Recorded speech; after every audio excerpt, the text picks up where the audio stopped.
campionato di calcio italiano.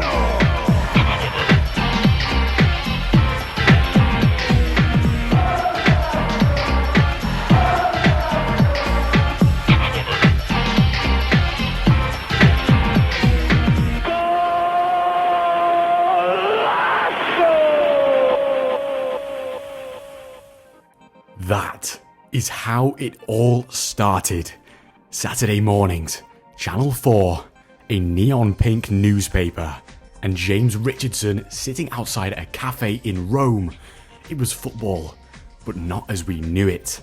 For an entire decade, Italian football wasn't just something you watched, it was something you felt.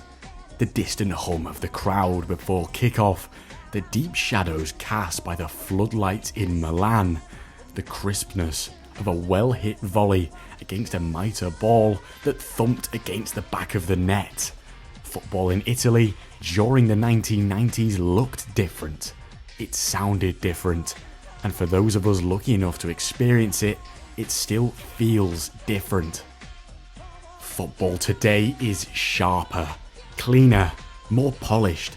But back then it was raw, it was cinematic.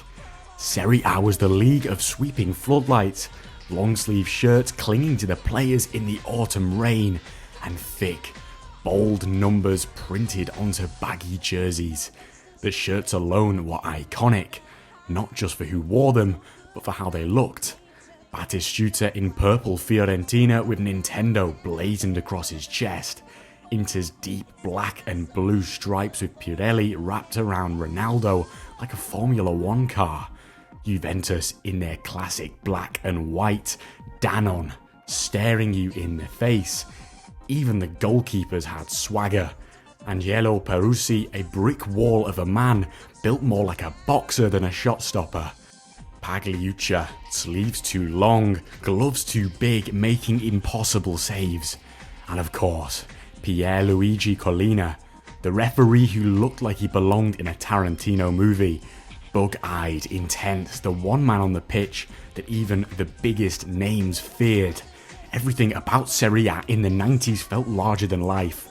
The cameras framed it differently, the slow motion replays made it feel almost mythical.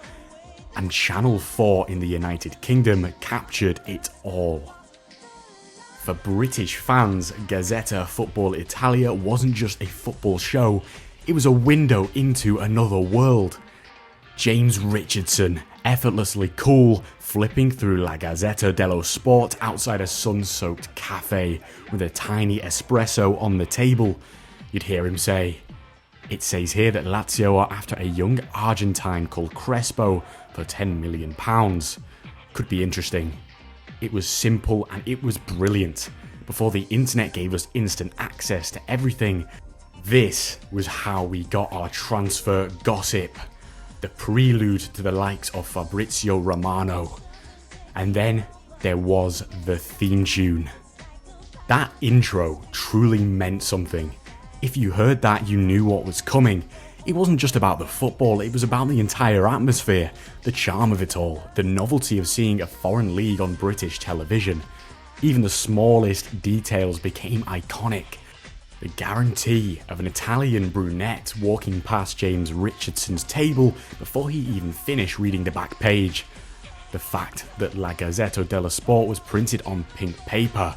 It was these little things that made it all feel exotic, unreachable, and different. Serie A had mystery, it had elegance, and it had style. And it had the best football on the planet. It's easy to say that Serie A was defensive in the 90s, but the reality, it had some of the most spectacular moments the game has ever seen. Because while Italian football was built on legendary defenders, Maldini, Baresi, Nesta, Cannavaro, it was also a league where magic happened going forward, where players like Roberto Baggio could glide past defenders with a flick of his divine right foot, where Gabriel Battistuta could smash a volley so hard it felt like it might break the goal frame, where Francesco Totti could take an entire defence out of the game with a single perfectly weighted back heel. And then there was Il Fenomeno, 1997, Ronaldo Inter Milan, a world record £19.5 million signing. The San Siro packed, the cameras rolling, but it wasn't R9 who stole the show, it was Alvaro Recoba. Brought on as a substitute, he unleashed a 35-yard rocket into the top corner. The stadium erupted. Minutes later, a free kick. Same left foot, same result. That's what made Serie A special. It was unpredictable, it was unscripted, and when it wasn't dramatic, it was downright theatrical. Some moments weren't just big, they were cinematic. 1992, for example, the Derby della Capitale, Lazio versus Roma. Last few minutes, Lazio losing. Then, Gaza. A looping cross, a desperate header, the ball in the back of the net. Pandemonium. He takes off, arms outstretched, completely lost in the chaos. It was moments like this that made Serie A more than just football. Because it wasn't just the goals, it was the characters. Fabrizio Ravanelli pulling his shirt over his head, outstretched in celebration. Christian Vieri smashing his way through defenders like a runaway train. Zinedine Zidane gliding across the pitch in a Juventus shirt, playing football like a jazz musician. These weren't just players, they were icons. And Channel 4 brought them into our living rooms every weekend with their licensing deal. But like all golden ages, it didn't last.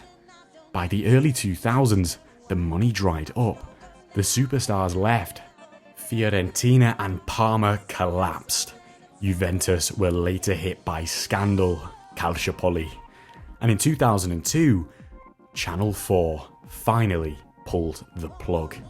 No more Gazzetta Football Italia, no more James Richardson outside a cafe, no more Sunday afternoons watching Batistuta, Baggio or Totti.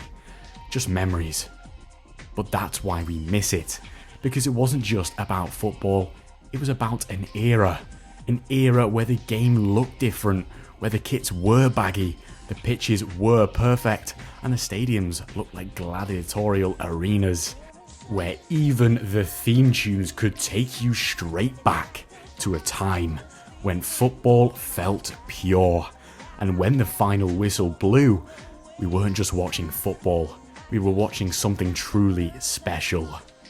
A league, a show, a golden age.